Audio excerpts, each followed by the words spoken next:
recevoir la bénédiction de Dieu? Qui veut être béni par Dieu? Qui veut être guéri? Qui veut être sauvé? Jésus est présent pour répondre à ton problème. Nous sommes incapables, mais lui il est capable. Nous sommes impuissants, il est tout puissant. Nous sommes petits, lui il est grand. Nous sommes pécheurs, lui il est saint. Nous sommes créatures, lui il est créateur. Nous sommes humains, lui divin. Nous sommes de la terre, lui il est du ciel. Alors Jésus, il est magnifique au milieu de nous ce soir. Et nous voulons le saluer en tapant des mains pour Jésus.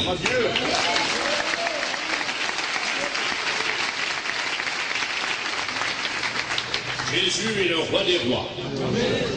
Jésus est le sauveur du monde, d'après les Samaritains. Jésus est le prince des rois de la terre.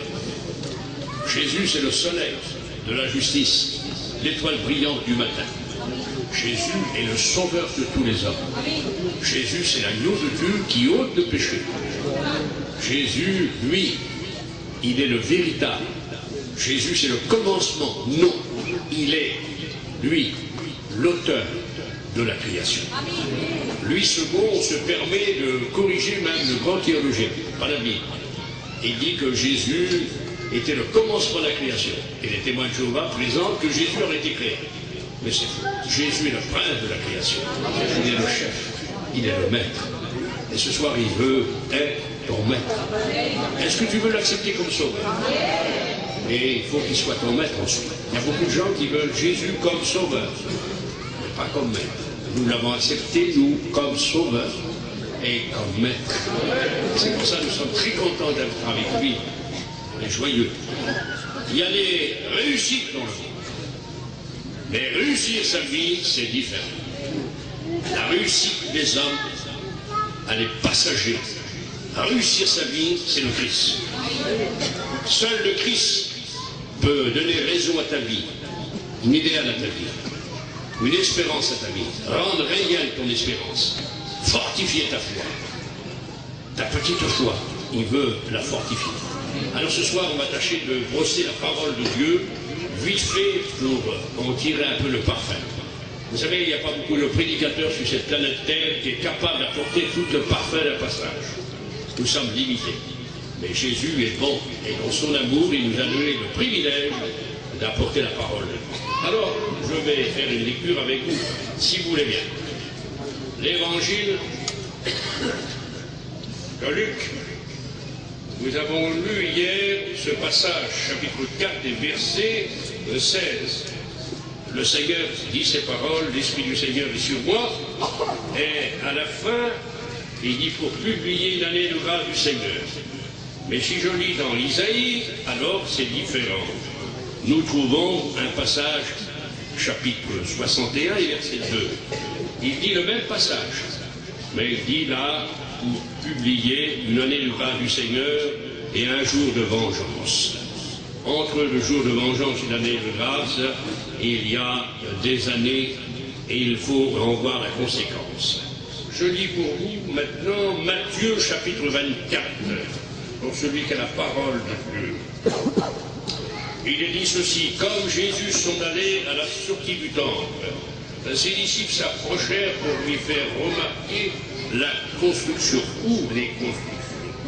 Mais il leur dit, voyez-vous, tout cela, je vous le dis, en vérité, il ne restera pas ici pierre sur pierre qui ne soit renversée. Il s'assit sur la montagne des Oliviers. Amen. Et ses disciples, en particulier, lui posaient cette question. Et il dit, dis-nous, quel sera le signe de ton avènement et de la fin du monde? Quel sera le signe de ton avènement et la fin du monde? Entre le signe de l'avènement du Christ et la fin du monde, il y a 1000 ans. 1000 ans qui séparent le signe de l'avènement du Seigneur et la fin du monde. Alors, si vous voulez m'écouter, je vais brosser avec vous 1000 ans d'histoire. Le signe de l'avènement du Seigneur et de la fin du monde. On est prêt, on part. Alors le Seigneur nous bénit. Amen. La parole de Dieu est bonne. Alors je peux défaire ce micro. Il se défait. Bien. Bon. Je vais converser. Ah, il y a des sous-titres.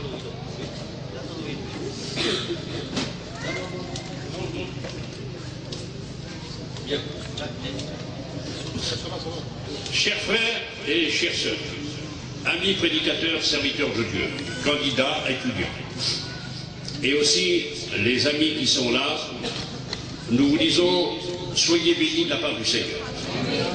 Nous allons voir la parole de Dieu, ce qui se passe à l'heure actuelle et dans la terre entière. Le monde vit, comme je disais hier, dans une certaine crainte, dans une peur. Le monde a peur. Ils ont peur de la maladie qui coupe leur corps. Le monde a peur du chômage. Le monde a peur de la vieillesse qui aussi rabat le corps. Le monde a peur du nucléaire. Il a peur de la mort. Le monde vit dans la peur. La peur. Les présidents ont peur. Les sénateurs ont peur. Les rois ont peur. Les présidents et aussi les généraux. L'armée a peur. Ils ont peur. Mais la peur, elle est normale dans ce monde. Mais Jésus est venu pour retirer la peur du cœur des hommes. Et ce soir, j'aimerais vous dire, brossez avec vous l'avènement du Christ et la fin du monde. On va commencer par l'avènement du Christ. Savez-vous que Jésus revient bientôt? Les signes, à l'heure actuelle, nous présentent les événements, nous présentent l'avènement de Jésus-Christ. Alors, j'aimerais vous dire une question. Je vais la poser. Pourquoi Jésus doit-il venir? Prenez ce point. Pourquoi Jésus doit-il venir? La première venue de Jésus il y a 2000 ans, elle traversait l'Ancien Testament et le Nouveau Testament. L'Ancien Testament a annoncé la première venue de Jésus 300 fois. L'Ancien Testament annonce la venue de Jésus 900 fois. Le Nouveau Testament a annoncé la première venue de Jésus. Mais le Nouveau Testament annonce 319 fois le retour de Jésus. Pourquoi Jésus doit-il venir? Parce que l'Ancien Testament le dit 900 fois. Et l'Ancien Testament, c'est la parole de Dieu. Il y a 929 chapitres dans l'Ancien Testament. Il y a aussi des auteurs, 31 auteurs. Il y a aussi 39 livres. Et ces livres inspirés par Dieu nous présentent ces livres historiques, les livres de Moïse, les livres poétiques, les livres prophétiques nous annoncent que Jésus vient 900 fois. Le Nouveau Testament nous présente, il y a 27 livres, que Jésus vient bientôt, 319 fois. Pourquoi Jésus vient? Parce que dans ces 319 fois, Jésus l'a dit 20 fois. 20 fois, je reviendrai. Je m'en vais, un exemple, vous préparez une place. Et lorsque je m'en serai allé, je reviendrai et je vous prendrai. Afin que je suis, vous y soyez aussi. Jésus a dit 20 fois dans les 319 fois qu'il allait revenir. Donc, 900 fois l'Ancien Testament, 319 fois le Nouveau Testament, 20 fois Jésus l'a dit dans les 319 fois. Mais est-ce que le monde céleste l'ont dit? Les anges, oui. Un passage. Il est écrit dans les Actes des Apôtres, au chapitre 1, verset 10. Les anges ont dit aux apôtres que Jésus s'en allait au ciel le jour de la Trompion. Il est parti, il reviendra de la même manière. Le monde céleste a annoncé la venue du Christ. L'Ancien Testament, le Nouveau Testament, Jésus. Donc voilà pourquoi je crois à la venue glorieuse du Seigneur. Amen. Est-ce que les apôtres l'ont prêché? Paul disait ne jugez de rien. Le Seigneur se tient à la porte. L'apôtre Pierre dit il viendra comme un voleur. Ah bon? Donc Jésus revient, les apôtres l'ont dit, l'église primitive le prêchait, le croyait. Donc la Bible dit, et nous les croyants, nous y croyons de tout notre cœur que Jésus revient. Ça c'est une assurance. Amen. Voilà pourquoi Jésus doit venir. Et ça, c'est écrit dans la parole de Dieu. Parce que les paroles des hommes, c'est bien gentil, les amis, mais ça passe. La parole de Dieu demeure éternellement. Il ne passera pas un iota de la Bible que tout s'accomplit. Laissez-moi vous dire, la parole de Dieu est intouchable. Elle a toujours raison. La Bible relève toujours la tête. Elle a le dernier mot sur tous les hommes. C'est l'enclume sur lequel tous les marteaux, des religions, des théories, des connaissances des hommes viennent s'user, se briser. La parole de Dieu, c'est l'enclume. C'est le patrimoine de l'humanité. C'est le livre de notre foi. La Bible, Dieu en est l'auteur, Jésus est le centre, le Saint-Esprit la rend vivante. La Bible nous présente l'amour de Dieu, le sacrifice de Jésus-Christ, l'action du Saint-Esprit. La Bible nous apprend, mes amis, quel est le pain qui nourrit l'homme. La Bible, elle doit être pour nous la terre qui nous porte. Sur la terre, nous sommes nés. Nous avons pris naissance. Nos parents nous ont engendrés. Nous avons grandi sur la terre. Nous avons été nourris par la terre. Nous avons fondé un foyer sur la terre. Nous avons bâti sur la terre. On s'enrichit sur la terre. On est nourri par la terre. Et lorsqu'on est vieux, on a des jouissances sur la terre. Et lorsqu'on meurt, on rentre dans la terre. Mais quand Jésus vient, il nous ressuscite, on sort de la terre. Et on part avec lui, on quitte la terre. Eh bien la Bible, elle doit être comme la terre. Elle ne doit jamais nous quitter. Elle doit être le fondement. Rester, parce que la parole de Dieu est la vérité. Amen. Bon, Jésus, il doit revenir, la Bible dit. Je pose maintenant une question, vite fait, parce qu'on va brosser 1000 ans. Je vous tiens. Je vais faire 400 km aller-retour, donc je suis venu pour prêcher. Amen. Pour qui Jésus doit-il venir maintenant? Je vous pose une question. Pour qui? Il vient pour quoi groupe? Il vient pour sauver l'Église. On dit Amen? Non, pas d'Amen. Ah? On dit pas Amen. Il vient pas pour sauver l'Église, mes frères et mes amis. Parce que l'Église est sauvée. Jésus nous a sauvés. Bon, je vous ai dit ça, c'est pas méchant. Mais il ne faut pas dire Amen à toute chose. Il vient pour prendre l'Église. C'est différent. Amen. Là, on peut dire Amen. Il vient en deuxième, à la deuxième phase de son retour, à Armageddon, pour sauver Israël. On verra quelques notes tout à l'heure. Là, il vient pour sauver Israël. C'est le deuxième groupe. Mais il vient aussi pour un troisième groupe. Il revient à Armageddon pour juger le monde et les condamner à la fin du monde. De quel de ces trois groupes es-tu? Est-ce que tu es de l'Église, que tu es prêt à partir? Est-ce que tu es du nom d'Israël? Tu verras toute la grande tribulation, on verra tout à l'heure, parce que c'est Armageddon que tu vas te convertir. Ou est-ce que tu es de ce monde jugé et condamné? Dieu jugera le monde. Alors prenons garde. Pour qui Jésus doit-il venir? Pour prendre l'Église, sauver Israël et juger le monde et le condamner à la fin. Voilà un point d'interrogation. Ici, c'est un dictat. Maintenant, quand Jésus doit-il venir? Voyez?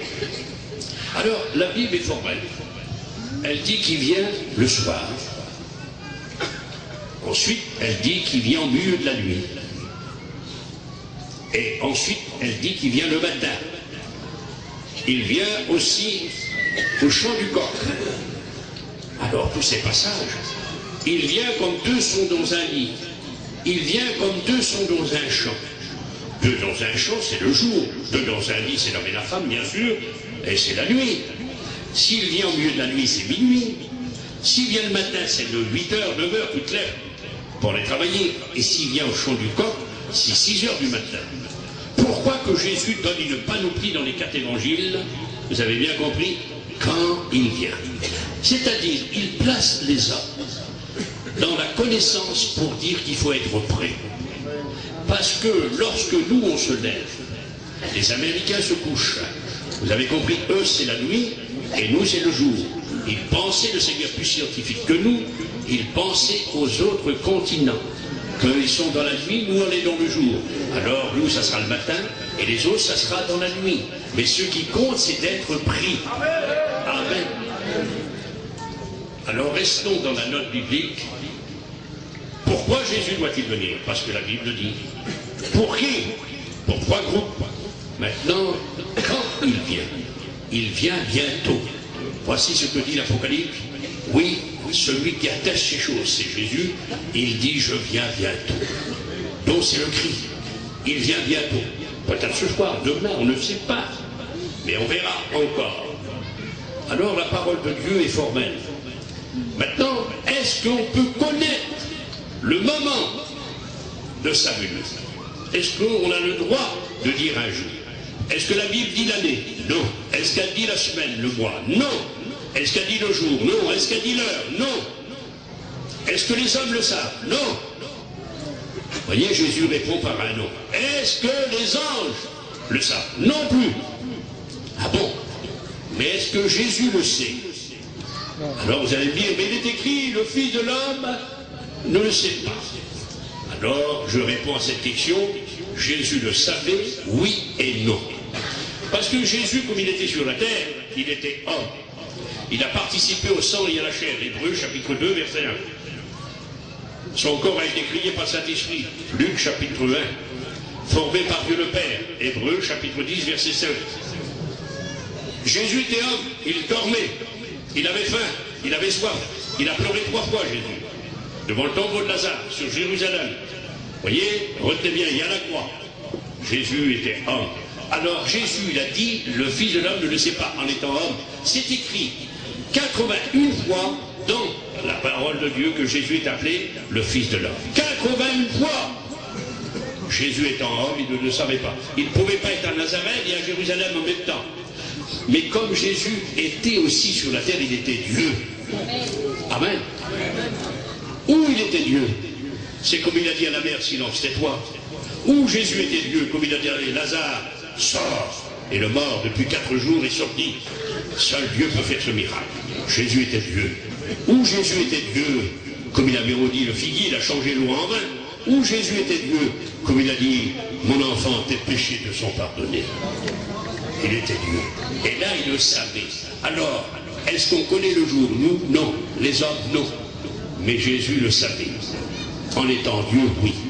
Mais il se limitait comme il était homme. Cela dit, mais ce programme de son retour à Jésus, vous retenez mes frères, n'est pas entre les mains des anges, même de Jésus.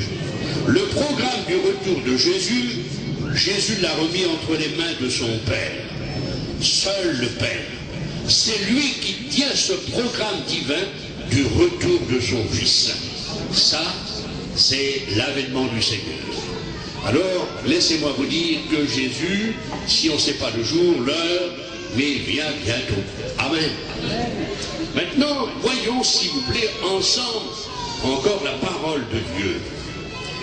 Laissez-moi vous dire, d'après la Bible, les connaissances que Dieu nous donne pour son retour. Le retour de Jésus-Christ se fera d'une façon extraordinaire. Est-ce que nous pouvons dire où Jésus va venir, à votre idée? Où Jésus va venir? Qui peut le dire? Il y a un Russe derrière moi, il a dit il vient en Russie. Le fondateur des Bourbons, il a dit non, il vient en Amérique. En 1844, le 24 août, le pasteur Georges Miller, pas Muller, c'est un bon.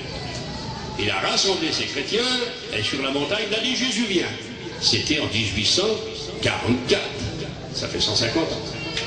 Vous voyez, un Français derrière moi, il a dit Jésus vient, mais il vient en France. Alors, la Bible déclare où Jésus vient, où Jésus vient, on ne sait pas. Personne au monde peut le dire. Vous avez compris ça? Mais maintenant, d'où qu'il vient, là on peut le dire, il vient du ciel. La Bible le déclare, il vient du ciel. Mais où il vient, on ne sait pas. Il vient à Montpellier. Merci Seigneur. Il vient à Paris, il vient à New York, il vient à Jérusalem. Mais la Bible ne dit pas où Jésus va venir. Mais elle dit d'où qu'il va venir, il vient du ciel. Pour prendre l'église. Ça sera magnifique. Donc le retour de Jésus est proche. Nous vivons les temps où le monde vit dans le trouble, je vous ai dit tout à l'heure. Quelques prophéties concernant le retour de Jésus-Christ. Jésus a dit, lorsque je reviendrai, trouverai-je la foi? Une perte de la foi se fait. À l'heure actuelle, il y a beaucoup d'hommes qui quittent la maison de Dieu, la foi, pour s'attacher à des doctrines de démons. Ah bon? Le Saint-Esprit dit dans l'Épître, dit Paul, Il est dit que des hommes se détourneront de la vérité pour s'attacher à des doctrines de démons. C'est le Saint-Esprit qui parle. Ils auront la démangeaison d'écouter des fausses doctrines. À l'heure actuelle, nous vivons dans les fausses doctrines, pas nous, mais les gens de ce monde, les Toronto, qu'on appelle l'ivresse, les tombeurs. Il faut tomber. La Bible ne dit pas qu'il faut tomber. Il faut tomber devant Jésus, mais jamais devant un homme. Je le disais cet après-midi. C'est pas biblique. Alors maintenant aussi, il y a des rieurs. On prêche plus, ils rient. Alors 2000 personnes qui rient, maintenant c'est des rieurs. L'ivresse de l'esprit. Il y a aussi les danseurs. Ah bon, les gens se mettent à danser par centaines. C'est une nouvelle vague. Il y a aussi, disons, les panoplies des parfums. Ah, il faut sentir plusieurs parfums pour avoir la présence du Seigneur. Aussi, d'un autre côté, c'est les paillettes d'or. Alors, ce sont des paillettes d'or qui tombent. Les dents en or. Et le Seigneur, s'il est capable de mettre une dent en or, il mettra une dent naturelle. Hein, vous avez bien compris. Alors tout ça, ce sont des doctrines. On chasse les démons à un coup de paletot maintenant. On met deux groupes, on met un paletot, il tape quelqu'un, il est délivré, bien sûr, ils l'ont laissé, il a à moitié mort, le pauvre malheureux. Et derrièrement, il y a une nouvelle vague, là qu'on appelle la révolution. Alors il dit, voilà, la personne est possédée, soit homme ou femme ou vieux. Vous allez voir, ils le mettent dans une chambre, et ils lui pendent les yeux, et la famille est à côté dans une autre pièce. Et il dit, s'il crie, et s'il pleure, il est possédé. Alors il passe l'homme, les yeux bandés, sur un chaudron allumé. Au loin, l'homme il se sent brûler. Il crie, ah, vous avez écouté, il crie. Bon, il est lié. Alors comme il retire le bandeau, il lui met de la poudre de piment dans les yeux. Il pleure. Alors ça fait tant. Et des millions se donnent pour chasser les démons, qu'un homme n'est pas possédé, ni l'enfant, ni la mère, personne n'est possédé. C'est un précepte diabolique que les gens voulont faire quoi? Jésus nous a avertis, la Bible nous avertit que dans la fin des temps, il y aura des fausses doctrines. Nous vivons ces fausses doctrines. Les tombeurs, les souffleurs, les rieurs, les danseurs. Vous avez bien compris, mes amis. Hein? L'Église catholique avait changé déjà, la Sainte-Seine. On prend l'Eucharistie. Hein? Elle a inventé le cinéma des prêtres en 1080. Et toutes ces doctrines qui sont données dans le monde, le baptême par aspersion, on a retiré le vrai baptême d'eau. Mais nous, on pratique le vrai baptême. Comme Jésus a été baptisé, comme les apôtres. Les fausses doctrines. Jésus dit aussi, trouverai-je la foi quand je reviendrai? La perte de la foi. Et il dit, et l'amour, la charité du plus grand nombre, la charité, l'amour, se refroidira lorsqu'il reviendra. Restons dans l'amour. Mais l'amour disparaît. L'homme est devenu un loup pour son prochain. Les grands de ce monde, que ce soit la France, l'Angleterre, l'Allemagne, que ce soit, disons, la Russie, ou que ce soit les États-Unis, ils sont partagés le monde, la planète Terre, comme un gâteau, une tarte. Et ils laissent mourir les pauvres. Savez-vous qu'il y a dans le monde 34 000 personnes qui meurent par jour faute d'eau potable? Il y a 20 000 enfants qui meurent de faim par jour dans le monde. Et on brûle des tonnes de pain. Et on jette des tonnes de viande pour ne pas baisser les prix. C'est une insulte à Dieu. Dieu jugera le bon. Dieu nous avait dit d'aimer son prochain. Vous avez compris, ça c'est la perdition. Il y a aussi le péché qui existe. Il est dit, il faut que l'apostasie arrive. L'apostasie, c'est couper, séparer le lieu. Nous vivons l'apostasie. On marie 2 hommes à calibrer le mariage, 2 femmes à calibrer le mariage. Ça, c'est diabolique, c'est Sodome et Gomorrhe. Ils seront punis par Dieu. Laissez-moi vous dire, le monde vit dans le péché. Jamais la drogue a agi comme maintenant. Jamais la poisson a agi comme maintenant. Le monde est atteint par le mal. Le monde est sale. Le diable a vomi sur le monde. Le péché, la désobéissance. Le péché, mes amis, c'est grave. Le péché, c'est un gangster en liberté. Il est dangereux. C'est un fou échappé du asile, le péché.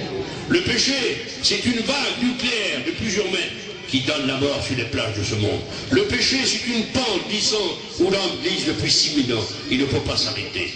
Le péché, c'est un fourvier dans lequel on glisse, on s'enfonce et on n'a pas la force de s'échapper à la mort. Le péché, c'est un joug pesant, trop lourd pour les épaules des hommes. Le péché, c'est une drogue où l'homme se drogue et il ne peut pas s'en passer. Le péché, mes amis, c'est un engrenage. Tu mets le doigt, la main, le coude, l'épaule, le corps entier. Lorsque tu livres un agneau à Satan, il prend ton troupeau, il est sans pitié. Le péché agit dans le monde. Il est collé à la peau de l'homme, le péché. Il est coulé dans son sang et dans sa moelle. L'homme est incapable de se laver de son péché. Jamais il n'aura Dieu. Seul le sang de Jésus peut le purifier. Et c'est pour ça que le monde vit dans l'apostasie, dans le péché. Voilà pourquoi Jésus vient. Bien compris? Alors, comment ça va se passer? Vite fait. La Bible déclare, lorsque Jésus va venir, 1 Thessaloniciens, chapitre 4, versets 12 à 17. Quelque chose de magnifique va se passer. Il y aura le cri de l'archange. Au cri de l'archange, non pas d'un archange, parce que l'archange est seul, c'est Michel. À son cri et à la trompette de Dieu. Ne pas mélanger la trompette de l'Apocalypse, chapitre 11, verset 15. Ça, c'est la trompette du malheur, de l'ange. Là, c'est la trompette de Dieu. 1 Thessaloniciens, chapitre 4, bien compris. C'est pas la même trompette, là-bas, c'est la trompette du malheur. Là, c'est la trompette de la résurrection. Il faut être biblique, ceux qui nous ont quittés, et ils disent qu'il faut passer par cette trompette-là, la dernière. Et ça, ils passent dans la grande tribulation. Bonne chance pour là. Mais nous, on n'attend pas la grande tribulation. On attend Jésus-Christ. Amen. Où c'est écrit dans la Bible qu'il faut voir l'Antichrist? Où c'est écrit qu'il faut voir le diable sur la terre? Vous allez voir. Nulle part. Mais nous attendrons déçus Jésus-Christ qui doit revenir bientôt. Bien sûr. Amen. Dans l'Apocalypse chapitre 10, et verset 5, il est dit, puisque tu as gardé la parole de la persévérance, je te garderai en dehors de la grande tribulation. Dieu nous garde en dehors. Nous ne sommes pas appelés à la colère, mais l'acquisition du salut. Comment ça va se faire? La trompette de Dieu, la voix de l'archange, un signal donné, le Père. Premièrement, les morts en Christ vont ressusciter. Quelle beauté! Depuis 2000 ans, tous les chrétiens vont ressusciter. Quelle beauté! Tous ceux qui nous ont quittés, qui sont au paradis, parce que ceux qui meurent, les chrétiens, les chrétiennes, dans la foi, ils sont portés dans le paradis. Luc, chapitre 16, deux anges viennent les prendre pour les emmener au 3e ciel. Le paradis, c'est le séjour bienheureux. Le paradis, c'est le chemin qui parcourt toute la terre. Le paradis, c'est l'enclos, c'est le parc, c'est la maison de Dieu. Le paradis, c'est le pays de la félicité. 14 appellations pour décrire le paradis. Voilà où les chrétiens vont, comme ils quittent la terre. Mais voilà, à la trompette de Dieu, les morts vont ressusciter. À l'heure actuelle, mes amis, les morts, on les met dans 3 dimensions différentes. Premièrement, on les met dans la terre. Dans les pays de ce monde, on enterre les morts dans la terre. En Occident, ici, on met les personnes qui meurent dans les tombeaux. Et il y a des autres qui les mettent dans la mer. Est-ce que la Bible répond à ces 3 critères? Oui. Il est dit dans Daniel chapitre 12, verset 2, « Ceux qui dorment dans la poussière de la terre, dit Dieu, se réveilleront. Et ceux qui ont fait le bien, ils brilleront comme les étoiles dans le firmament, sortiront de la terre. » Un autre verset, il est dit, « Réveillez-vous, mes cadavres, dit l'Éternel, habitants des ombres de la mort, sortez de la terre, reprendez-vous. » Ça, c'est la résurrection. Les morts vont ressusciter. Quel est le passage? Dans la terre. Mais maintenant, ceux qui sont dans les sépulcres, Jésus dit dans l'évangile de Jean, chapitre 5, verset 28, « Ceux qui écouteront ma voix, et dit, les tombeaux seront ouverts, et les morts ressusciteront, et ceux qui ont fait le bien ressusciteront pour la vie éternelle. » C'est écrit dans les tombeaux. Maintenant, dans la mer, est-ce que les morts en Christ qui ont péri dans la mer, les sauvés, vont ressusciter? Apocalypse chapitre 20, verset 13. La mer rendra les morts. Mais, tombeau, terre, les morts vont ressusciter. Lorsque le Seigneur va venir. Ça, c'est la parole de Dieu. Voilà comment ça va se dérouler. Mais nous, les vivants, alors les morts vont ressusciter. Voyons, oui. Avec quel corps? Eh bien, les corps qui sont morts. Dieu ne va pas changer les corps. Ça serait un changement de corps. Ah bon, il y a donc la résurrection, voyons. Oui. Et donc c'est écrit la résurrection. Résurrection est écrit 42 fois dans la Bible.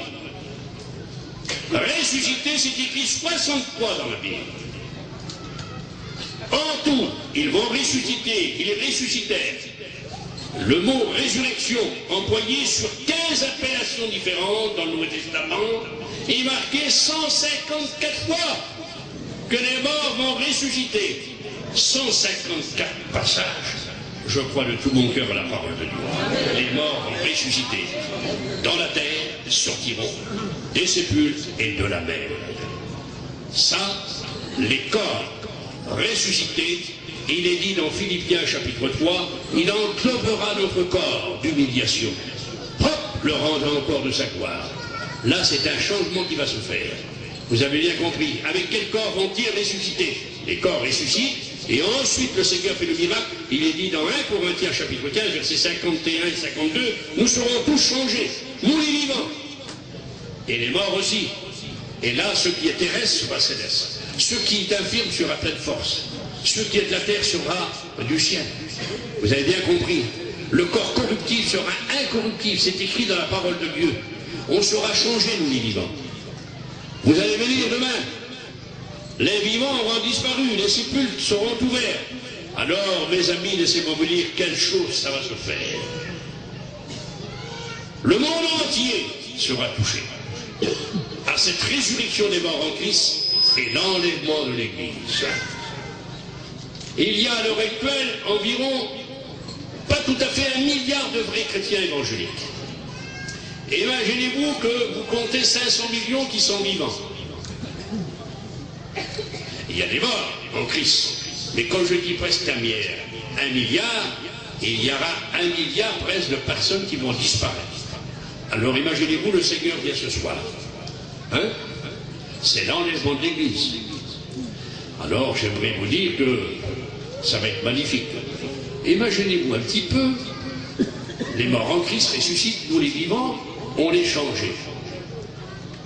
Le Seigneur nous prend, on part avec lui. Alors je vais faire lever des personnes qui partent au retour du Seigneur, quand le Seigneur vient. Je demanderai à tous les chrétiens et chrétiennes de se lever. Mais ceux qui ne sont pas chrétiens, qui ne sont pas sauvés, je vous demande de rester assis. À moins que vous se tournez vers nous. Mais vous ne partirez pas avec nous, je vous certifie.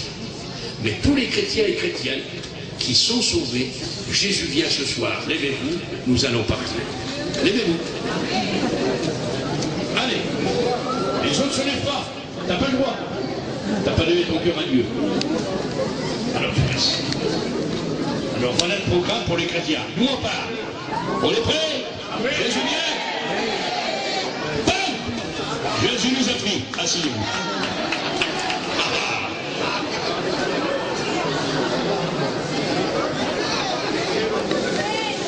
Le lendemain, si c'est dans la nuit, télévision, radio, journaux, qu'est-ce qui se passe? Il y avait un cheminot, il devait s'arrêter à Montpellier, il a continué la route. Le cheminot était chrétien, il n'a pas pu arrêter le train. Un se faisait opérer, un chirurgien l'opérait, ouvert, il faisait faire des pontages. Et voilà, il était chrétien, le chirurgien. Et l'autre a resté. Tout de suite, il a été guéri, lui. Maintenant, vous trouvez, des millions de personnes ont disparu par le monde. Ah bon? Des millions, des centaines de millions de sépulcres ont été ouverts. Qu'est-ce qui s'est passé? Le monde entier sera dans le tourment. Qu'est-ce qui va se passer? Alors, l'enfant qui est incrédule, qui a été rebelle à ses parents, qui dit « Moi, je ne veux pas me convertir, je garde mon péché. » Alors, il va s'écrier « Ma mère, mon père l'avait dit, ma femme l'avait dit, mon mari l'avait dit, je suis resté. » C'est pas possible, ils sont partis, tous les chrétiens. Le Seigneur est venu chercher ces chrétiens. Vous avez bien compris? Amen.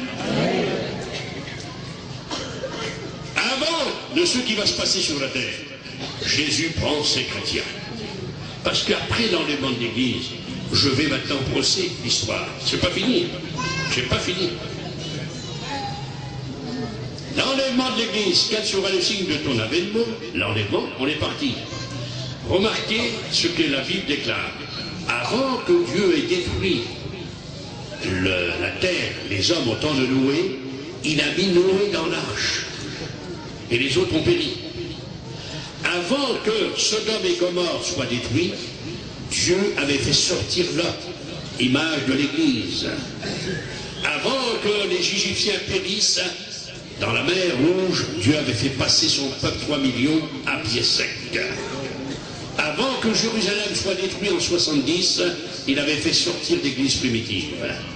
Avant que l'Antichrist et le diable tombent sur la terre, vous allez voir les passages tout à l'heure, Jésus va enlever son Église. Amen. Belle image. On sera parti.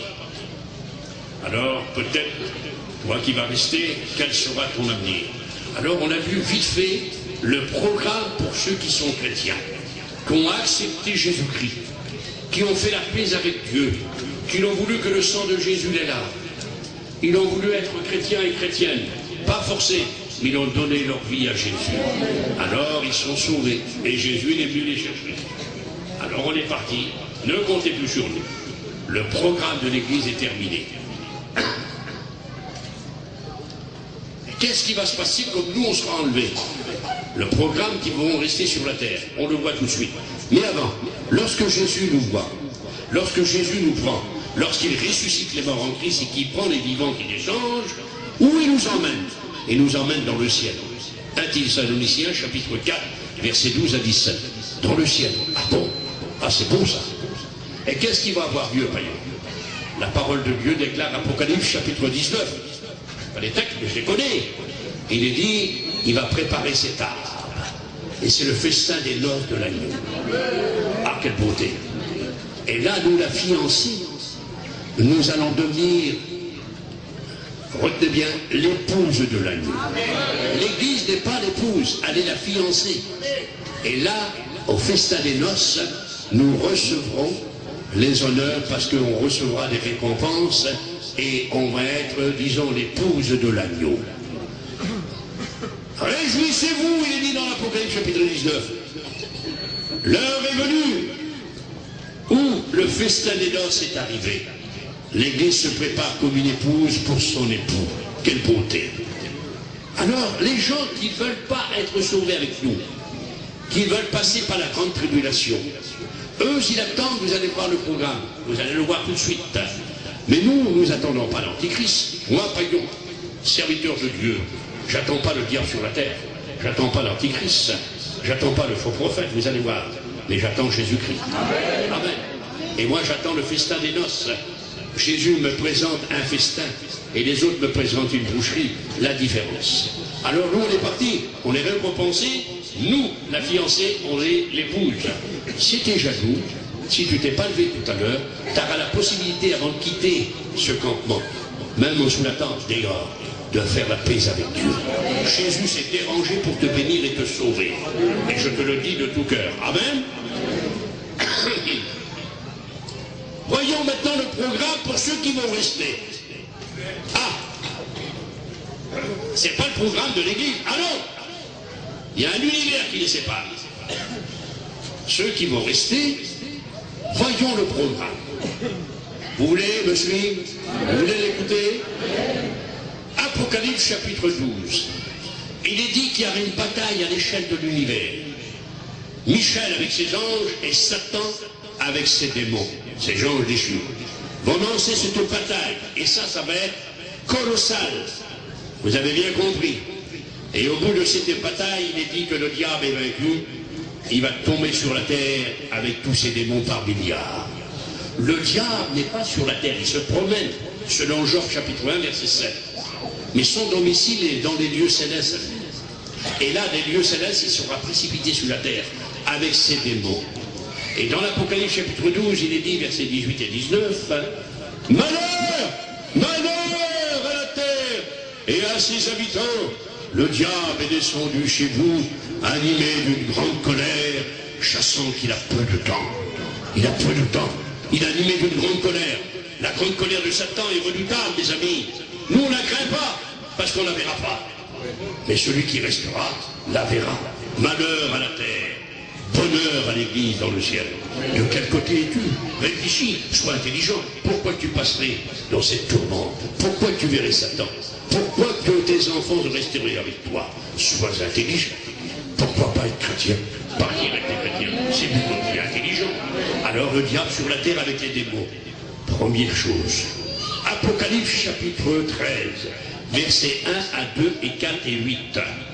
Il est dit que une bête sortira de la mer. C'est l'Antichrist. La mer relie la terre entière. Par la terre, vous ne pouvez pas. Mais par la mer, oui. Il aura, disons, une domination mondiale. L'Antichrist, suscité par Satan. Il sera, dans un mot, le fils du diable, qui est l'Antichrist. Il y a l'Antichrist. Il ne faut pas mélanger. L'anté, c'est avant. Mais l'Antichrist, c'est contre le Christ vouloir prendre sa place. C'est comme l'Église est enlevée que l'Antichrist va paraître. 2 Thessaloniciens, chapitre 2, verset 8. Il dit que celui qui le retient aura disparu. L'Église aura disparu, alors paraîtra l'Antichrist. Mais nous, on ne sera pas là. Mais ceux qui resteront, qui ne sont pas chrétiens, ils verront l'Antichrist. Alors l'Antichrist, mes amis, c'est le fils du diable. C'est un homme, mais il va exercer son pouvoir. Il apparaît, dit l'Apocalypse, comme un ours. Ensuite, comme un lion. Ensuite, il apparaît, mes amis, comme un léopard. Mais qu'est-ce que ça veut dire, ça, Apocalypse 13? Ça veut dire que l'ours, il tient sa proie. Il est la ténacité. Il prend par la tête, il mange jusqu'au trognon des pieds de la tête. Il a un appétit féroce, l'ours, la ténacité. La deuxième bête que ici l'Antichrist apparaît, c'est le lion. Le lion, c'est la férocité, la méchanceté. Il mange ses propres enfants. Le lion est cruel et le diable est un type du lion. Alors je dis ce petit tiroir, le diable, c'est un lion avec le cœur du lion. Jésus, c'est le lion de la tribu de Juda avec le cœur de l'agneau. Il est dit que les hommes de foi sont des lions de Dieu. Le chrétien, la chrétienne, ce sont des lions de Dieu avec le cœur de l'agneau. Tandis que le diable est, lui, un lion avec le cœur du lion. Nous, nous appartenons à Jésus-Christ, le cœur de l'agneau. Amen. Il apparaîtra comme un lion, férocité, ténacité. Et il apparaît comme un léopard. Un léopard marche 112 à l'heure, c'est la bête la plus rapide. Son règne sera éclair, 3 ans et demi, aux 7 ans. Mais il va séduire le monde. L'Antichrist, après le diable et les démons, pour ceux qui vont rester, le programme est lourd. C'est fini. Ah non. Apocalypse chapitre 13 et versets 8 à 9, vous lirez, il y aura une autre bête qui sort de la terre. Là, la terre à part d'Israël. Et cette bête-là, elle s'appelle le faux prophète. En plus du diable, des démons, et en plus de l'Antichrist, il y aura le faux prophète. Il fera des miracles, il fera des choses extraordinaires, car il recevra de la bête tout son pouvoir pour agir. Et puis voici que ce faux prophète va établir sur la terre un système politique, religieux, économique, les 3 courants qui dirigent le monde. Il faut être instruit, il faut être quand même à la page. Vous savez bien que c'est les partis, disons, politiques qui dirigent le monde, socialistes, communistes, parti droite et parti adverse. C'est là, disons, dans le monde entier, on parle de politique. Et aussi, il y a le deuxième courant, c'est religieux. 1,5 milliard d'islamites, 1 milliard de catholiques, il y a 600 millions de bouddhistes, il y a 700 millions d'hindouistes, 6 millions de témoins de Jéhovah, combien de sectes pernicieuses. Oui, il y aura un courant religieux, un courant politique et un courant économique. Et il va établir un système, ce faux prophète, il va faire une image de la bête. Et que la bête parle, il faudra l'adorer. Et l'Apocalypse chapitre 13, vous lirez les versets, quiconque n'adore pas l'image de la bête, il sera mis à mort. Ah bon? Suivi d'une marque sur la main droite et sur le front. Il pourra ni acheter ni vendre. Alors imaginez-vous un petit peu. L'Apocalypse chapitre 14, elle dit, c'est l'ange qui s'écrit, quiconque, dit l'ange, reçoit la marque sur sa main droite ou sur son front, et qu'il adore l'image de la bête, il sera jeté dans la fournaise ardente, dans le feu de soufre, il sera tourmenté au siècle des siècles. pas de salut. Alors comment que tu vas faire, toi qui ne vas pas être chrétien? Voir le diable sur la terre, la Bible est formelle, hein? Que tu veux ou tu ne veux pas, nous on croit la Bible.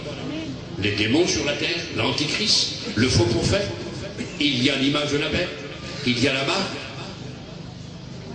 Le petit garçon, parce que Jésus ne prendra pas à l'enlèvement de l'église des enfants. Je me déclare ici, tous les enfants, chrétiens et païens, sont sauvés, s'ils viennent à mourir.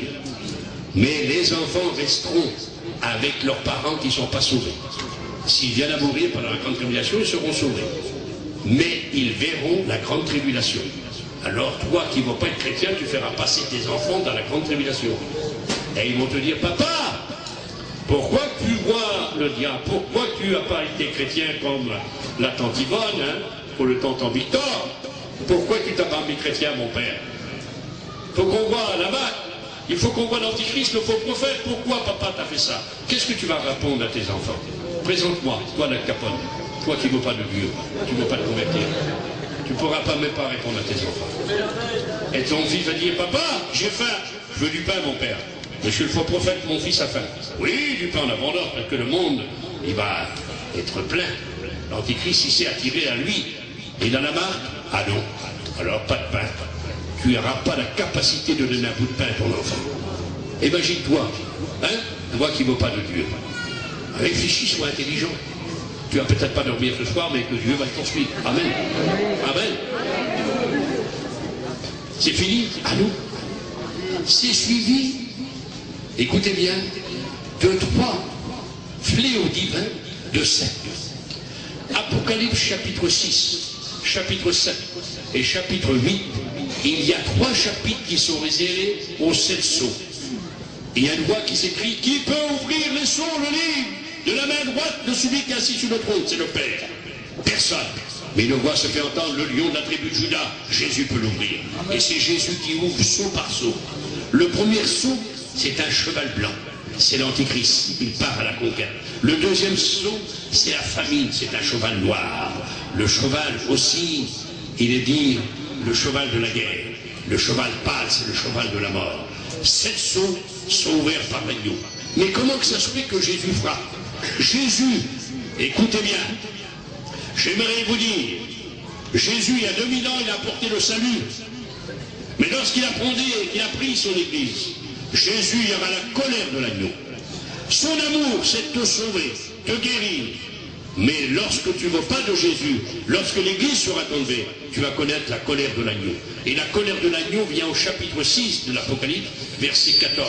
Les rois de la terre, les chefs militaires, les présidents de ce monde diront, montagnes et collines, tombez sur nous, qu'on ne voit pas la colère de l'agneau. Qui peut résister? Ils seront pâles, ils trembleront comme des feuilles devant la colère. Ils demanderont que les collines tombent sur eux. La paroi des rochers, ça sera l'angoisse des nations, des grands de ce monde, devant la colère de l'agneau. La colère de Jésus, elle est redoutable. Je te prie ce soir, tombe dans son amour, et non pas dans sa colère, car tu n'échapperas pas. Alors il faut mieux tomber dans ses mains pour être sauvé, dans son amour. Mais ce Jésus, vous me direz, mais alors, il va punir le monde. Jésus qui dit dans l'évangile de Matthieu chapitre 11 verset 28, venez à moi vous tous qui êtes fatigués et chargés, je vous donnerai du repos. Ce même Jésus dit dans l'évangile de Matthieu au chapitre 25 et verset 31 à 46, allez maudits dans le feu qui est réservé pour le diable et pour ses anges. Voyez l'amour de Dieu d'un côté, Jésus, mais de sa colère. Les 7 sceaux, la colère de l'agneau, elle sera redoutable. Donc, ceux qui vont rester, voilà le programme. Le diable sur la terre, les démons, l'antichrist, le faux prophète, l'adoration de l'image de la bête, la marque, Yashkenimon. Il y aura aussi les 7 sceaux ouverts, la colère de l'agneau. C'est fini? Non. Il est dit au chapitre 8 de l'Apocalypse. Chapitre 8, chapitre 9, chapitre 10, chapitre 11. 4 chapitres sont réservés aux 7 trompettes qui les gens vont sonner. Chaque ange avec une trompette va sonner 1000 malheurs. Il est dit que la terre sera frappée d'un tiers. Un tiers c'est 3 sur 10, c'est 30 sur 100. Le ciel, la verdure, la mer, les hommes. Ça sera la mort, ça sera l'angoisse des nations.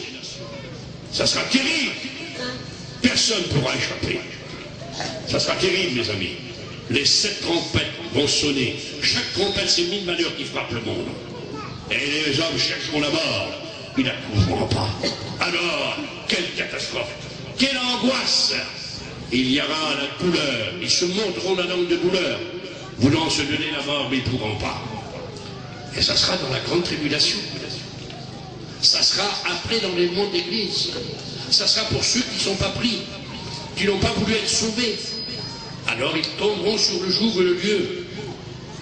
C'est fini? Non. Il y a les 7 sceaux, ouverts par l'agneau, 3 chapitres. Il y a les 7 trompettes, 4 chapitres.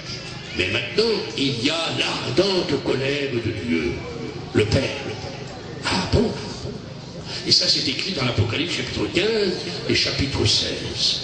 Il est dit que 7 anges, avec des ceintures d'or, vont prendre les 7 coupes. Là, c'est 7 coupes. Avec l'agneau, c'est 7 sceaux. Avec les anges, c'est 7 trompettes. Là, c'est 7 coupes de l'ardente colère de Dieu, sortant du trône. Et chaque ange, un après un, verseront leur coupe sur la terre.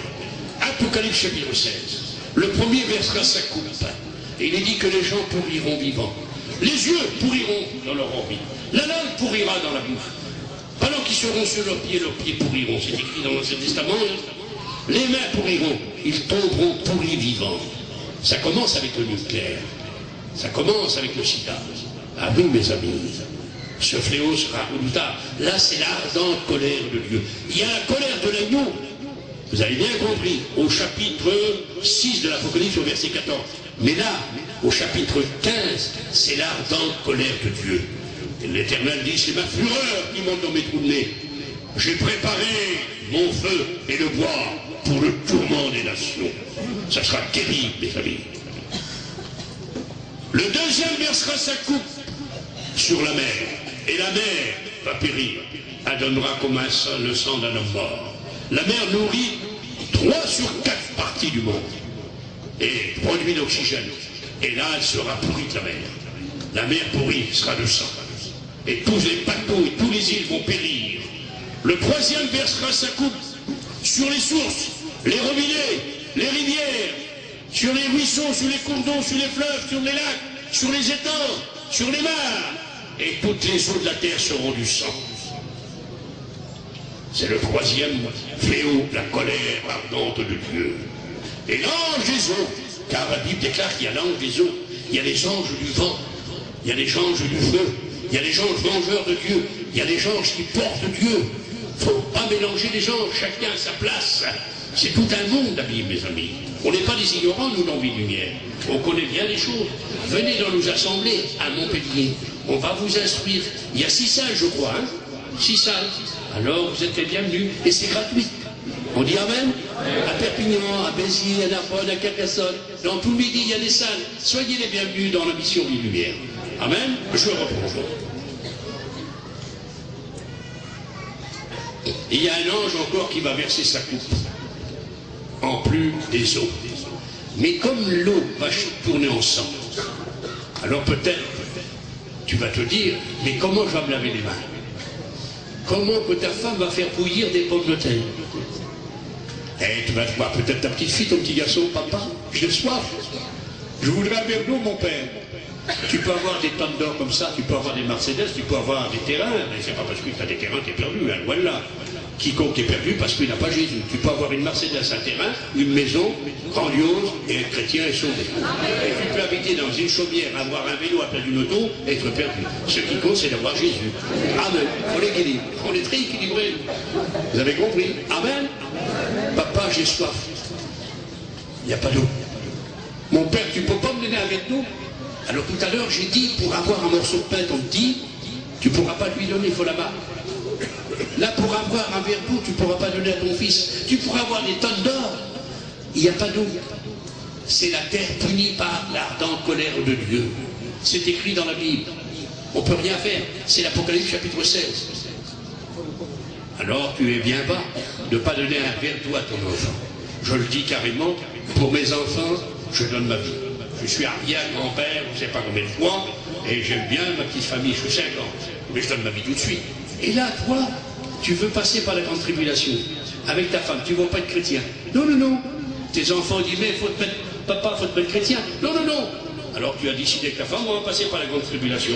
C'est semblable à un homme qui met le feu à sa maison. Allez, viens ma femme, on va brûler. Mais appelons les enfants. Non, papa, il ne faut pas brûler. Si, tu vas passer par la grande tribulation avec nous. Il faut être insensé, Seigneur. Pourquoi pas être intelligent? Tu sais que la grande tribulation, ça va venir. Après l'enlèvement de l'église, donne-toi à Dieu, avec ta belle famille, avec tes enfants, ta femme, et tout sera béni. Amen. Amen. Là, je suis venu de loin pour t'avertir. Que le Seigneur te bénisse. Et il est dit que le 4e versera sa coupe. Il y aura des ténèbres pendant 6 mois. Tu ne verras pas ta main. Alors imagine-toi, tu ne vois pas ta main, ta petite fille, ton petit garçon. D'où tu es, mon petit? Femme, d'où tu es? Tu ne vois pas pendant 6 mois. Ils rendront l'âme de terreur. Voilà l'ardente colère de Dieu. Le 5e versera sa coupe, le soleil brûlera les hommes. Ils seront brûlés vivants. Le 6e versera sa coupe. Et les batailles d'Armageddon vont se commencer, les armées. Le lac et les rivières et le fleuve d'Euphrate sera abaissé pour que les armées viennent. Je les rassemblerai, dit Dieu, Apocalypse chapitre 16, verset 16 à Armageddon. Et tout à coup, le 7e sceau, plutôt la 7e coupe, donnée, lancée par l'ange, il est dit, retenez bien, il y aura des grêles, dont un grelot va peser 50 kilos venant du ciel, qui va tomber sur les maisons. C'est pire que le Liban. Il y a très longtemps, Dieu disait à Job, ne sais-tu pas que je tiens un dépôt de glace dans le ciel? Ce dépôt de glace, je le garde, dit l'Éternel, pour les temps des guerres, où je ferai périr les nations, dit l'Éternel. La glace. Dernièrement, je suis un homme qui lit beaucoup et qui voit des documents. En 2006, 2007, 2008, ils ont vu les astronomistes une planète qui vient. Ça serait la 10e planète de notre système. Allée de glace, elle s'approche de la Terre. La glace est là, prêt à tomber. Le Seigneur va prendre son église. La glace va tomber. Avec la ardente colère de Dieu, une fois que l'église sera tombée. Que vas-tu faire devant des grelons de 50 kilos qui vont tomber, qui va exploser les maisons, qui va exploser les grands étages? Personne ne pourra échapper. Et il est dit que les hommes rendront l'âme de terreur. Les montagnes vont disparaître. Bien compris, les îles vont disparaître. Ça sera une catastrophe pour le monde entier. Et puis tout à coup, alors pour finir, l'Antichrist, voyant qu'il ne gagne pas, il fera la guerre aux deux voix. Apocalypse chapitre 11. Il les mettra à mort, mais ils vont ressusciter. C'est Enoch et Élie, pas Moïse. Ils vont tourmenter les nations, ils vont fortifier Israël pendant 3 ans et demi. Et tout à coup, l'Antichrist va décider, avec le faux prophète et le diable et les démons, d'effacer une nation de la terre. Cette nation s'appelle Israël. Ce qu'Hitler a voulu, Napoléon, tous les grands hommes ont voulu effacer Israël. Et là, il y aura 200 millions d'hommes, écrits dans l'Apocalypse chapitre 14, qui vont suivre l'Antichrist. Il y aura 13 groupes différents, les grands, les petits, les chefs militaires, les esclaves, les libres, ceux qui montent à cheval, à pied, les petits, les grands, tout le monde va suivre Satan, l'Antichrist, le faux prophète, pour aller où? Ils passeront sur Jérusalem. C'est écrit, c'est prophétisé. Il est dit, je rassemblerai toutes les nations pour qu'ils attaquent Jérusalem. Ça va se faire. Après l'enlèvement de l'église, je vous dis bien, à la bataille d'Armageddon. Ensuite, il dit, vous fuirez et vous irez à Armageddon. Apocalypse chapitre 16, verset 16. Dieu donne le rendez-vous, Jésus dit, je les rassemblerai à Armageddon. Donc, à Armageddon, les nations, par le moyen de la télé, verront les 200 millions d'hommes avec l'Antichrist et le faux prophète se diriger pour effacer Israël. Imaginez-vous Israël comme un petit troupeau de chèvres dans cette immense vallée de Israël, la bataille d'Armageddon qui va avoir lieu.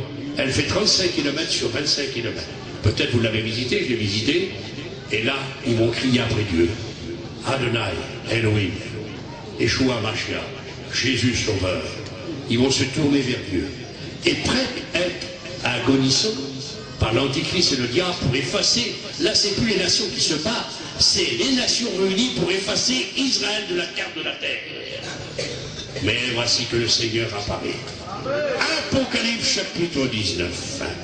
Il nous dit: le ciel s'ouvre à l'échelle de l'univers. Et le Christ vient monter sur un cheval blanc. Ah, quelle beauté! Amen! Le monde entier le verra. Ils verront celui qui l'ont percé. Amen! Jésus monté sur un cheval blanc. Et ceux qui le suivent derrière, les chrétiens, qui ont été pris avant la grande tribulation, ils seront revêtus de falins blancs, montés sur des chevaux blancs, derrière le Seigneur. Amen. Avec tous les anges. Et là, le roi Armageddon va arriver. C'est pas là qu'on est pris, on est déjà pris pour venir avec lui. On est déjà intronisé dans la gloire. Amen. Le Seigneur monte le cheval blanc. Je vais donner un petit tiroir. Jésus, il y a 2000 ans, il est monté à Jérusalem, monté sur un petit anneau. Lorsque le roi montait à l'anneau, vous avez bien compris, c'était pour proclamer la paix, le salut. Mais comme le roi montait le cheval blanc, c'était pour apporter la guerre. Il y a 2000 ans, Jésus est venu monter sur un petit anneau, rentrant à Jérusalem. Vous avez bien compris, pour apporter la paix et le salut, pour te sauver à toi, pour te pardonner. Il y a 2000 ans, monter sur l'anneau. Mais là, si tu refuses Jésus, Jésus vient à Armageddon, monter sur un cheval blanc, là c'est pour faire la guerre. Tu ne fais pas le poids avec lui. Il est trop grand, le Seigneur. Ne compte pas faire la guerre avec lui. Péché, vous dire guerre, bénum en latin. Tu ne fais pas le poids. Jésus aura le dernier mot. Il aura le dernier mot sur Satan, sur les démons, sur la maladie, sur la terre. Jésus a toujours le dernier mot. Vous avez compris ça? Amen. Là, il vient monter sur un cheval blanc, nous derrière, les anges. Alors, l'Antichrist voudra en faire la guerre. L'Antichrist est pris. Le faux prophète, ils sont jetés en enfer. En enfer. Le diable, avec ses démons, est pris. Et il est lié. Lui qui est tombé sur la terre, il sera mis dans la Bible. Apocalypse chapitre 20. Pendant 1000 ans. Enfermé. Enchaîné. Lui qui a enchaîné les hommes. Dans la drogue, dans le péché. À son tour, il sera enchaîné. Lui qui les a mis dans le puits de la Bible, il sera dans le puits de la Bible. Alléluia. Merci pour la victoire du Christ. Vous avez bien compris. Alors, ça sera terrible. Et là, les 200 millions d'hommes, Jésus va les détruire, l'épée qui sort de sa bouche. On va enterrer les morts pendant 6 mois. Ça sera terrible, mes amis. Il y aura du sang jusqu'aux morts des chevaux. Je vais m'expliquer parce que je suis un homme qui fait beaucoup de lecture. D'après la science, un cheval reposé fait 1,20 m. Cabré, 1,80 m. Il ne peut pas avoir du sang jusqu'aux morts des chevaux, comme le cheval est en guerre sur 35 km, sur 25 km. Il faudrait tout le sang de tous les hommes depuis Adam. C'est pas là qu'il va avoir ça avec 200 millions d'hommes. Alors, beaucoup ont été troublés. Mais quand je lis la Bible s'explique, elle ne se contredit pas. Dieu m'a donné des passages, il est dit à Armageddon, Dieu l'Éternel dit, je renverserai le cavalier, et le cheval et tous les deux auront la tête dans le sang. C'est le cheval renversé. À terre, là, il y aura du sang jusqu'aux morts du chevaux, et non pas une hauteur d'1,20 m ou 1,80 m. La Bible s'explique, elle ne se contredit pas. Là, c'est un petit tiroir pour la connaissance de la parole de Dieu. Amen. Je sais que vous êtes instruits. Hein? Vous avez été à l'école. Et voici que le Seigneur ici, là, toutes les nations seront là. C'est la bataille d'Armageddon. Le Seigneur va agir puissamment, il va sauver Israël. Il va mettre l'Antichrist et le faux prophète dans le feu, en enfer. Le diable et les démons enfermés dans la Bible pour 1000 ans. Ça sera terrible. Et les 200 millions d'hommes vont être mis à mort. Vous avez bien compris. Israël sera converti. La terre sera purifiée avant d'établir le millénium. Jésus jugera les nations. Matthieu 25, 31 à 45.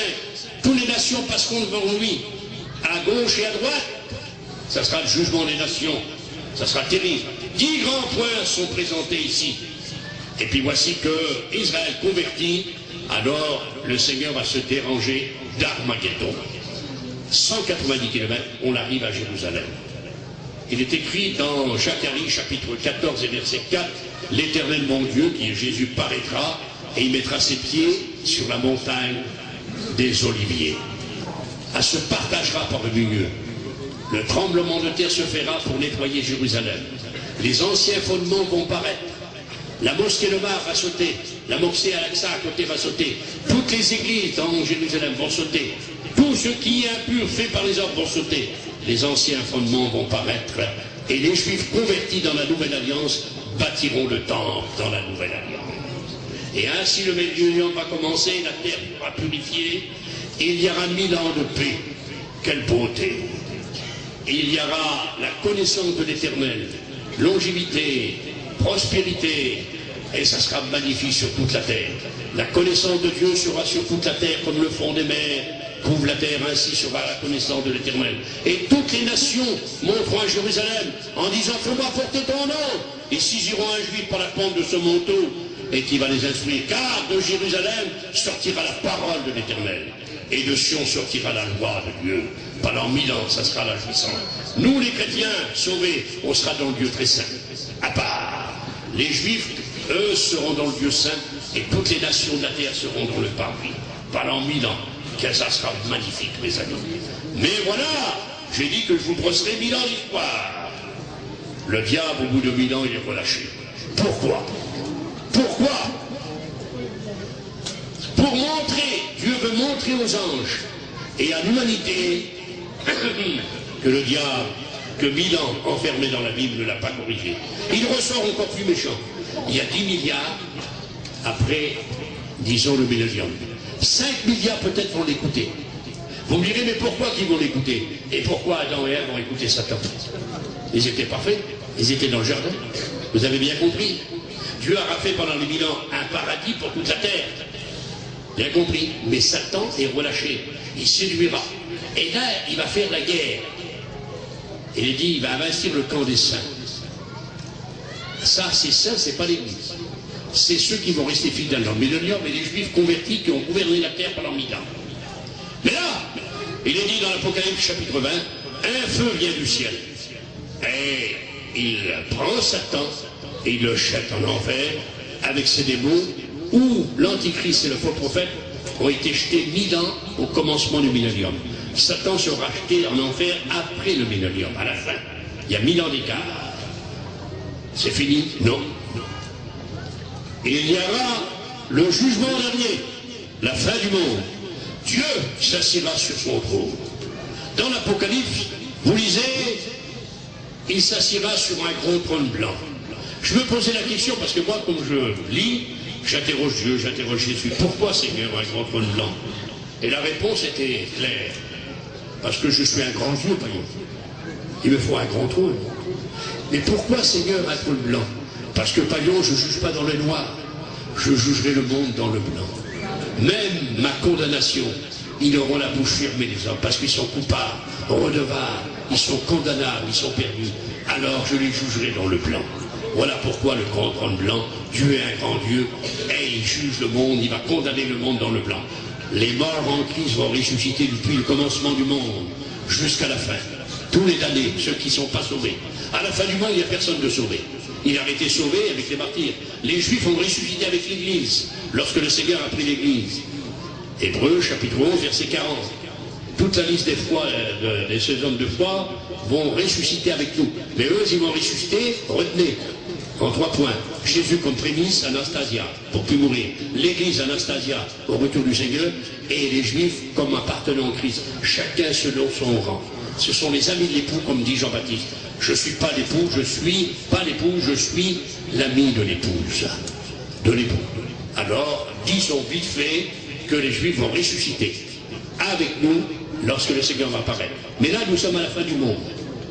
Donc, tous les damnés seront debout devant le grand trône blanc. Jésus sera avec son Père, le Saint-Esprit, toutes les anges de Dieu et tous les chrétiens. Il y a 6 groupes de chrétiens, de sauvés. 1, il y a 2500 ans de la conscience, 1500 ans de loi de Moïse à Jésus. Et il y a l'Église, bien compris, il y a les Juifs qui se convertissent, il y a les martyrs de la grande tribulation, il y a ceux qui resteront fidèles dans le millénium. 6 groupes. Ils seront à la fin du monde, ils vont juger le monde. Il est écrit qu'on jugera le monde. 1 Corinthiens chapitre 6, verset 6. Et tout à coup, Dieu, assis sur son trône avec son Fils, il va ouvrir 3 livres. Le livre des œuvres. Ces œuvres sont mauvaises. Le deuxième livre, la Bible. Jésus dit dans l'évangile de Jean, chapitre 12, verset 48, à la fin du monde, c'est pas moi qui vous jugera, c'est ma parole. Il l'a écouté, l'évangile. Il a écouté par le petit Fritanos, la sœur, catalan, espagnol.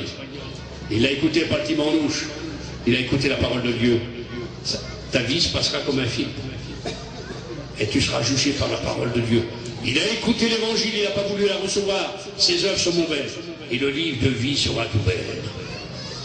La page est blanche. Il a refusé d'être inscrit. Alors, jetez-le dans le feu éternel, avec le diable et pour ses gens pour l'éternité. Et ainsi, mes amis, se terminera mis dans l'histoire de l'enlèvement de l'Église. Quel sera le signe, Matthieu 24, le signe de ton avènement, l'enlèvement de l'Église, la grande tribulation, le millénium et la fin du monde. Mis dans l'histoire, à la fin du monde, il y aura 2 éternités. Ouais. Il y a ceux qui seront en bas. La terre et le ciel va disparaître, le premier ciel. Et voilà qu'ils seront jetés en enfer, dans la seconde mort. Toutes les damnés, tous ceux qui ont refusé Dieu, depuis le commencement du monde jusqu'à la fin, ils seront jetés dans le feu éternel. Avec qui seront? Avec Satan, avec les démons, avec l'antichrist, avec le faux prophète, avec la mort qui est vieille comme le monde. La mort, oui, et le séjour des morts. Le prophète Michée dit, il attire à eux toutes les nations. Ils sont à rassasiables. Ils seront jetés dans la seconde mort osseuse. Ce sont les êtres. Entre nous, avec le diable, les démons, l'antichrist, le faux prophète, et toutes les damnés, et avec la mort et le séjour des morts, terrifiante compagnie, affreuse compagnie, oui ou non? Mais avec qui les chrétiens seront à la fin du monde? Avec Dieu le Père, avec Jésus son Fils, avec le Saint-Esprit, avec tous les anges, avec tous les patriarches et tous les sauvés. Heureuse compagnie, bienheureuse compagnie. De quel côté seras-tu? À quel endroit seras-tu à la fin du monde? Réfléchis. Que Dieu te poursuive. Vous avez bien compris, amis chrétiens, restons fidèles, Jésus vient bientôt. Mais si tard, travaillons. Je termine en vous disant ceci. Jésus dit une parabole du Samaritain. Il tire 2 deniers. 2 deniers, ça peut faire la Bible et le Saint-Esprit. Les 2 deniers peuvent faire 2 jours de travail. 2 jours de travail, 1 jour pour le Seigneur, ça fait 1000 ans. Ça fait 2000 ans. Vous me direz, mais Paillon, nous sommes en 2014. Parce que Jésus n'est pas né en an 1, nos frères. Il est né en an 4. Ils sont trompés, oui c'est vrai. Alors, on a passé les 2000 ans. Mais Jésus dit dans cette parabole, ce que tu dépenseras de plus,